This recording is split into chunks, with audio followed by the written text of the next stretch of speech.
मैंने क्या, x is total number, ठीक है। सो x में x परसेंटेज, इसमें से 65% था, दूसरा था 75%। क्वेश्चन कोई एक पढ़ो जोर से। 65% है is 21 less than 3/4 of that number. तो इसमें 75% एंड 65% से कौन ज्यादा होगा, कौन कम होगा?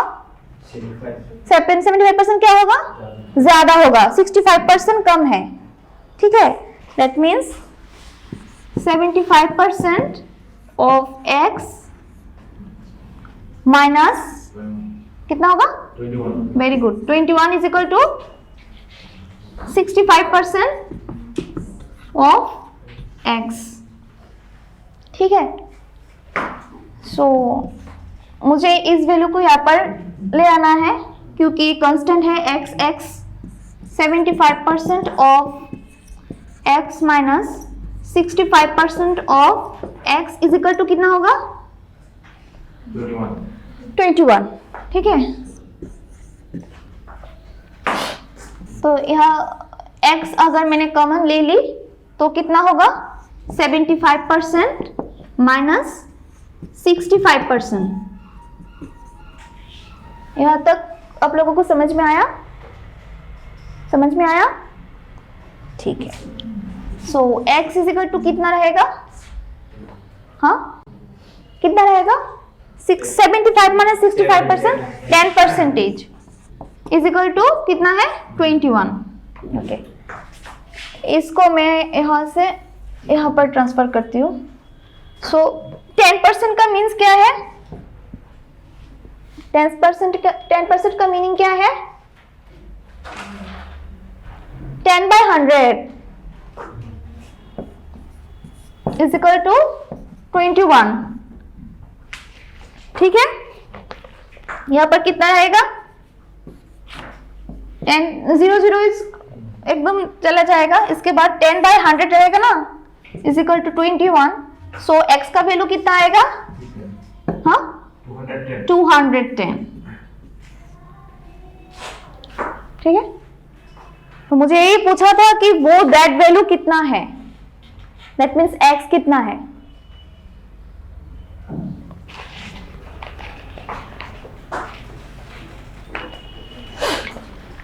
x एक्चुअली x कंसिडर करने की कोई ज़रूरत नहीं है, आप लोगों को मैंने समझने के लिए x को कंसिडर किया है। मैं अभी दिखा देती हूँ। Can I erase it? Can I?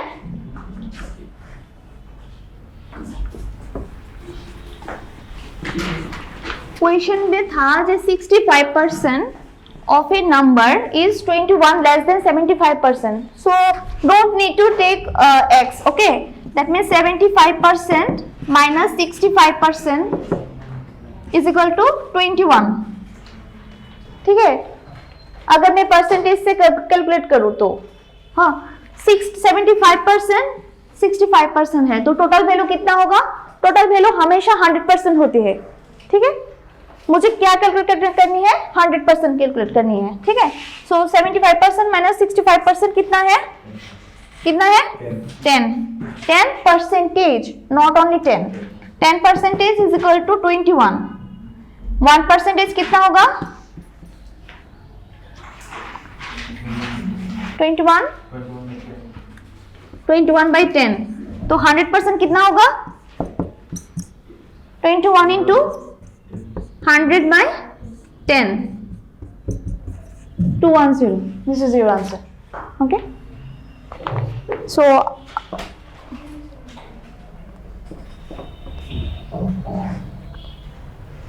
अभी बोलो किसको समझ में नहीं आया?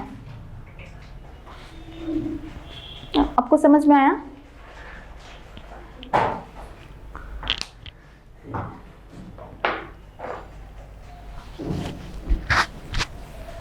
Anyone is preparing for banking exam there? Anyone? Everyone is TPSC, SSC.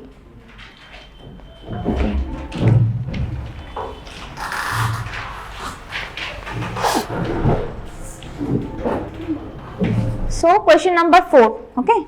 Question number 4. If 66 2 by 3 percentage of a number 66 2 by 3 percentage of a number is added with itself, then result becomes 3900. 3900. Find the original value. Result becomes 3900. That means 3900. So find the original number.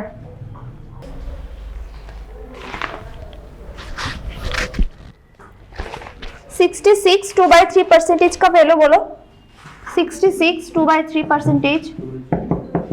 जोर से बोलो. 2 by 3. Question में था कि if this percentage, that means 2 by 3, in if of a norm, okay, is added with itself, that means तुम बोलो answer कितना आया. हाँ, नहीं हुआ, कोई बात नहीं, आपने कोशिश तो की, कोशिश की, वेरी गुड. हाँ, नहीं, कोशिश करने वालों की कभी हार नहीं होती. ठीक है, आप लोगों ने कोशिश की, वही बड़ी बात है. ठीक है. सो 66 2 by 3 percentage of a number is added itself. इसका परसेंटेज वैल्यू है 2 by 3. itself, that means added. 2 plus 3 added itself. 2 plus 3, then result becomes कितना? 3900. एकदम इजी है. 3 plus 2 itself एडेड होगा. ठीक है, तो इक्वल टू 5 इक्वल टू कितना है? 3900. अभी इसको आप लोग क्वेश्चन से मैच करके देखो, समझ में आया क्या नहीं. 3900 जो है वो 5 का वैल्यू है. ठीक है,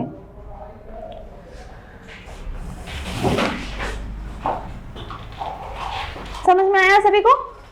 अभी मैं जिसको बोलूंगी उसको आंसर देना है. 2 by 3 में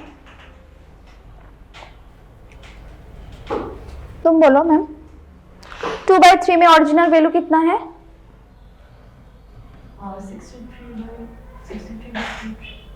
63%. अब उसको पूछा आपने, अब बोलो. आपके पास भी आती हो.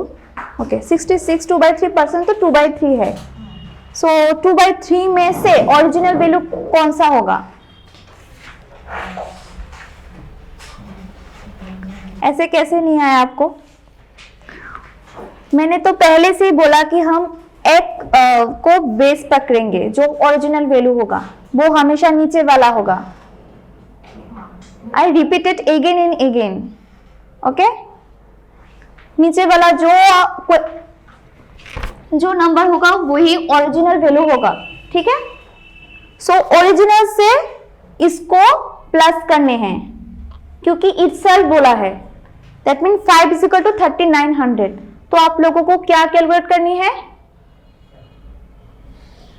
ओरिजिनल वैल्यू कैलकुलेट करनी है. दैट मीन्स 3 कैलकुलेट करनी है.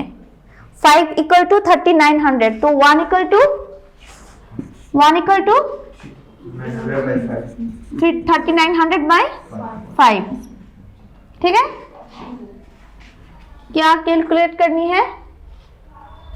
3 is equal to 39 into 3 by 5. ठीक है, अभी बोलो आंसर कितना आया?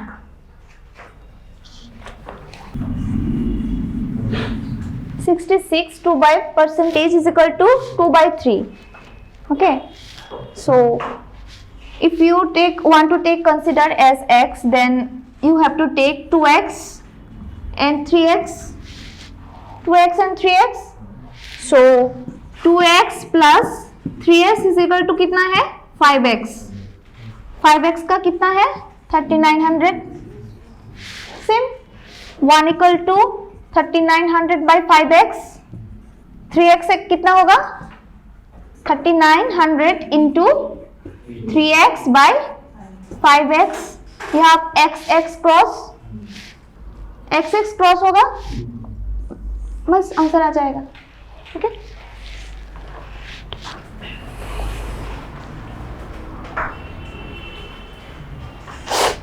नेक्स्ट क्वेश्चन, कितना नंबर होगा अभी 5 ना? Question number 5, if